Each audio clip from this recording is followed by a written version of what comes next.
All right, boys, in today's video we have a very funny one because Amazing got attacked. Amazing got attacked. Okay, he got attacked by a ferocious comment where he disagrees with Amazing for presumably saying that Camilla is better than Nanashi, and this guy thinks Nanashi is better than Camilla.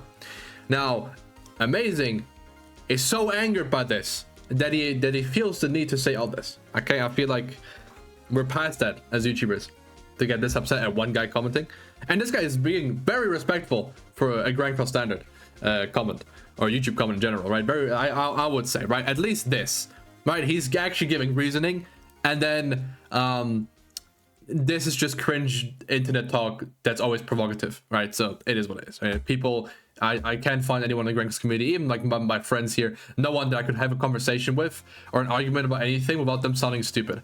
So unfortunately, the internet talk just ruined everything.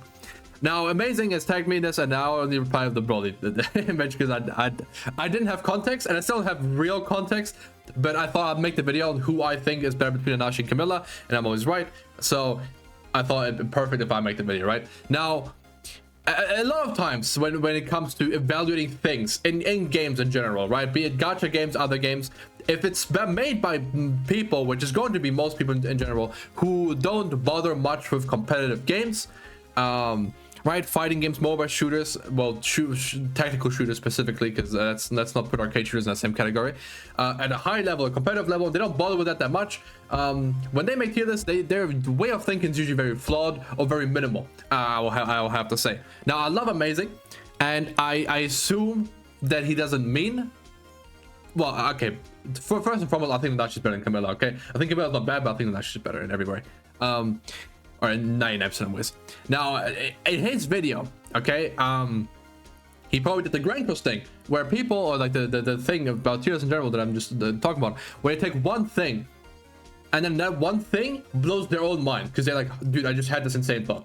And then everything else that they would normally evaluate about something is out the window. So what I assume happened in Amazing's video, which doesn't really have much to do with my video, is this. Okay, he first had the thought, she has 1k more CC than Nanashi. And he's like, CC's everything in Grand Cross, obviously. And then the only thing that matters is CC. And then he went, Camilla's broken, y'all. Nanashi sucks ass. That's in my head. That's how I'm envisioning the Amazing thought process went for this. Okay, and not anything more or anything less, right? So that's what I think. Now, when we talk about Nanashi versus Camilla, it's very important to also cover both their kids. Okay, because a lot of people probably don't know exactly what Camilla do, and a lot of people probably forgot what Nanashi does, like exactly the numbers and everything, right? So it's nice to cover them. I have it right here. Don't worry, I'm a great YouTuber, guys. You should like the video and follow me on Twitter. Now, one thing is, she does have more CC. Okay, I've set it to only blue and green unknowns, which is why it won't be that much of a scroll. Camilla's right here with 35k. Thor, for example, has 40k. If you want to have a comparison, you know, Thor CC or Vittoria CC, right? Or these guys CC, Balder, right? Whatever. If you want to have the comparison, she has 35k, right, which is very high. They did juice up the Camilla CC for this one. And Nanashi has these. Can we put both on the same screen? Just barely not. Just by one not, unless I do this, right? Which let's do 2, bro. Honestly, so we can see the full name.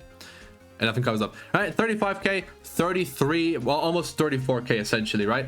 Now this doesn't represent in-game CC that well with everything on. She has around 1k more, like 1.2k maybe, right? More CC. So CC for it is like 1.5k. Okay. So if you have 415k CC with Nanashi, you have 416.5k with Camilla. Okay, which brings me to my first point. CC in this case doesn't matter. Okay, to actually do anything, she would have to have like 73k CC, right, to actually make a big difference. Because at that point, like, you'd be hitting like 420k CC, and at that point, like that 5k CC window is a lot bigger. That 1.5k CC window is gonna matter in like 400 out of 401 matches, right? Where like you and the opponent have the same CC, and then like his goes up by like 200 more, and you're like, no, I wish I had Camilla, I would have CC him, whatever, right? So CC doesn't really matter. CC is also the fake thing in Grand Cross in general. The way people value it, like the way people always used to say humans was a whales team back in the day with like Blue Rocks and everything, because you need to go first, and it's like, yeah, I guess so. the team doesn't have bad CC, by the way. It's not hard to go first, but you do need to go first. And one big issue is that the team CC doesn't actually matter. The team CC is like, well, it does matter. The team CC is like 70%, 65% of what the actual CC matters. The other 35% is going to be your account, your box CC and your constellations. They make a huge difference. I have people in my video when I say this team is 412k CC, the success, they tell me their Sins team doesn't have that CC. And I'm using some shit ass team of like SRs. Okay, I'm over exaggerating, but you get the point, right? Account matters way more than the actual team. Okay, I can bet $1 million right now that a lot of people watching this can't out CC my fairy team with their strongest, highest CC team. And the fairy team isn't a team known for their high CC. Okay, and then bro, I'll throw Hellbrom backline as a bonus. Okay, most likely a lot of you guys with your high CC team wouldn't be able to match it. Obviously, a lot of you guys would just absolutely shit on me CC wise too. But I'm saying the vast majority of people will not out CC me. Okay, the fairy team has better CC than the Sins team or whatever has the high CC team. I think it's still the Sins. The high CC team in the game. Wow, the fairy's must be broken. Come on. So. Let's go back to reality. Okay, so CC doesn't matter. Okay, let's get this point out the way. And on such a minor thing, it wouldn't matter if there's multiple units that had like multiple switch outs you could do that would give you more CC. But ideally, the unknown teams you run, there's 2 unknown teams essentially, or 3 maybe, with some variants to them because there's so many good unknown characters. And this CC will make a difference in practice. Okay, although it is nice to see. Now let's look at what they do. So Nanashi. Okay, baseline 30% basic stats. She gets baseline 15% basic stats. So she is 100% worse than Nanashi when it comes to going second, because this only activates at the start of your turn. I thought hers didn't, so I just played a match, by the way, with this team. Okay, and I lost, as you can see, obviously, with no things, so I could actually like force myself to go second. I didn't remove first, I should have, but I mean, I went second anyway. I faced like a 416k, 415k demon team. It's damn near like it doesn't. Okay, so Nanashi, whatever team we use, by the way, Nanashi or Camilla, no one's being Demiurge. Okay, let's like, so when I talk about teams, I will ignore Demiurge, even though he's a very big problem right now. But it's because both of these guys loosen like the Demiurge. Okay, in an isolated space where everything is equal, which is how Grankos people like to evaluate things, which is cap. It never is like this in practice, but people like to talk about it like that. Anyway, so yeah, Camilla and Nanashi, they're both using to damage.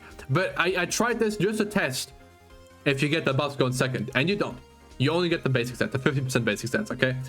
Whether the Holy Relic activates, I can't tell you. That's hard to tell. That's hard to figure out. Maybe on global when you can read all the white little text that pops up, maybe. But the Holy Relic going second doesn't do anything except reduce enemy related stats by 5%, attack rate stats, which effectively isn't going to change the damage, okay? We can all agree. So, back to the 30% basic stats, 50% basic stats. Immediately one much better, right? So if you're using a Baldur team, just off this base alone and you're going second, you much prefer this because there's more basic stats. You use any other team, you're going second, you much prefer this because it's more HP. You go first, you maybe prefer it because it's more attack. So no matter how you slice it, this is going to be much better than Camilla. Okay, I think we can all agree 30 equal bigger than 15. Now your turn starts, you have 2 or less cards, you get all this. You have 4 or less gauge, you get all this. Okay, 2% defense rate stats, HP, crit resistance, and crit defense also increased by 20%, and which equals to 40%. Yeah, we have it down there, don't worry. The ult gauge thing, where when they attack you, they lose ult gauge. And turn 1, it's going to be 2 characters guaranteed, essentially, for you. And with Camilla, which this is all defensive stats, right? And with Camilla, this is guaranteed. Turn 1, right? It's all guaranteed, so I'll put slightly better condition, because after turn 1, it's like, now you can't control it. Because let's say you use 2 Thor cards and you're like, damn, okay, I want to be below 4 ult gauge next turn, because now they're going to hit me, I'm going to get form, I'm going to draw Thor cards, and I can pop off with all the like extra buff, the 20% attack and pierce. But then you can't, because you merge a card, you use 2 cards, and you're over 4 ult gauge when you click your card. So that in that case, tragic, right? You lose the buffs, she's back to this. Okay, so that's why I just put slightly better condition, because in turn 1, 2 or 3 units, all 3 units, and after that, it's probably about the same. Nanashi might be more consistent between 1 and 4 ult gauge, and at 5 ult gauge she doesn't work, and he will most likely not work either because that extra ult card guaranteed will kind of mess up your hand, which Yamcha mentioned, but Yamcha made a really stupid point, by the way, so I'll have to get back to this as well. So condition wise, I feel like they're equal out. They're equal. I'd say the conditions are equal. Okay, in practice they're equal. Okay, in a match where it's like 2-3 turns only, they're equal, and the longer the match goes on, the worse her condition becomes and the better his condition becomes. So she gives you 25% HP, crit resistance, crit defense, the ult gauge thing, and then because of her holy relic, she also gives you 20% attack and pierce, and she lowers the enemy attack rate stats by 5%. Which again, this part might activate going second, but this part also, for the most part, doesn't matter going second. Right, going second, the only thing that would activate here, like the pierce rate would be nice from Baldur, I suppose. The attack is useless, and then lowering the enemy attack rate stats by 5% when they have like 137% crit chance and they hit your unit that has 119 crit resistance. That 5% might actually make a difference on if they crit or not, right? So I wouldn't write it off completely, but let's be real, bro. It's not matter. It doesn't matter. Okay. Now if we combine all the stats and we say both of them are active. He gives 5% less attack. He gives 35% more defense, right? Flat 50% defense. So one of the best unknown characters, Baldur, will greatly benefit from this over Camilla's buff. 50% HP, which is slightly more, which like this does matter. I'm not sure if I want to talk about the 5% attack if that matters. The only offensive unit is like sub like a Thor, right? Or like Vittoria. There's a lot, to be fair. Even Zahar, who I think is like runnable, like 9 cap. Yeah, regardless, right? And then you have 20% resistance versus 20% pierce rate. Which one would be better? I would say it depends on the team. I think most people would be inclined to say resistance is better, when pierce rate is actually better for units like Rimuru. There you got pierce. This translates to 60% pierce rate extra on that pierce card. It does matter, guys. It does matter. Okay, especially when Rimuru doesn't have his pierce buff up. His pierce rate isn't so high as if you would get diminishing returns by having that extra pierce rate. So it does matter. Now, is Rimuru a meta unit and you should build around him? No, but I love him, so I will mention him. And then he gets 40% crit resistance and crit defense, where she gets 25% crit resistance and 25% crit defense. Okay, so we can all agree she's shit compared to Nanashi when it comes to giving stats. Okay, the defense and the defense rate stats is just so much higher that I feel like it's almost like laughable to compare these. Almost, but not really. I think I still okay. If Nanashi is a 10 out of 10, I think she's an 8 out of 10. Okay, which I tweeted that out as well. I just said that she's redundant, which is why she goes down to a 4 out of 10 for me. But that's because Nanashi exists.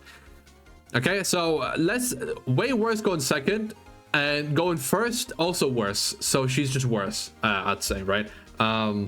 There's no, I feel like there's no world in which she does more for you. The CC we already debunked, so there's not much going on there. Okay, so we come to conclusion, and now she's better. Okay, now one thing I also need to mention is I want to talk about, and it's because it bothered me, is this Yamcha guy. This Yamcha guy. Nanashi buffs aren't guaranteed either, and it's arguably worse. You need 2 or less cards. When you go with someone, you're more likely going to have 2 cards. Correct. Okay, you have 2 ult gauge. You have full max ult. You most likely won't have the Nanashi passive active, like the extra buffs, and you also won't have Camilla stuff active. Now after the ult, you allegedly get the buffs back after dropping the ult with Camilla because you're on less than 4 ult gauge, which surprised me if that actually all works, but I would trust Yamcha on this. But even then, doesn't matter. When you're at 5 ult gauge, you know what you get with Camilla? You get this.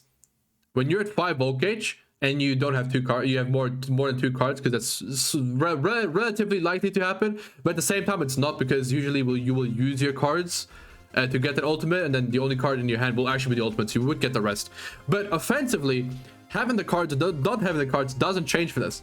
So when you're ulting and you're doing damage with your ultimate, you want to kill them because you're using Albedo ult, using Baldur ult, using Subnag ult, using Vittoria ult, you're using I can't think. There's one big unknown that I'm not mentioning right now that really loves ulting and doing damage and killing people.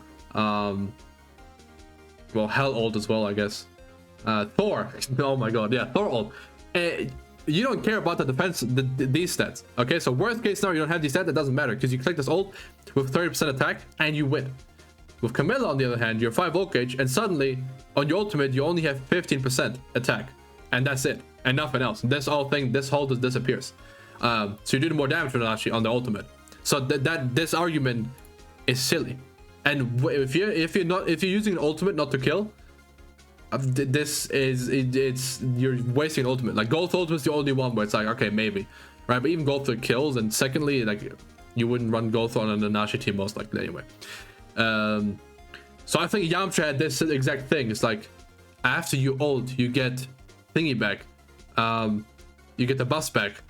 You don't get the bus back when you have ult. You probably don't have the Nanashi passive. Disregarding you don't have Camilla passive, and then come to the same conclusion. Okay, I don't think actually Yamcha came to the same, but I think he had the same type of like single thread brain thought, one thing, hyper focus on it, and then he disregard the other thing because you have more attack with Nanashi when you ult, and that's just better.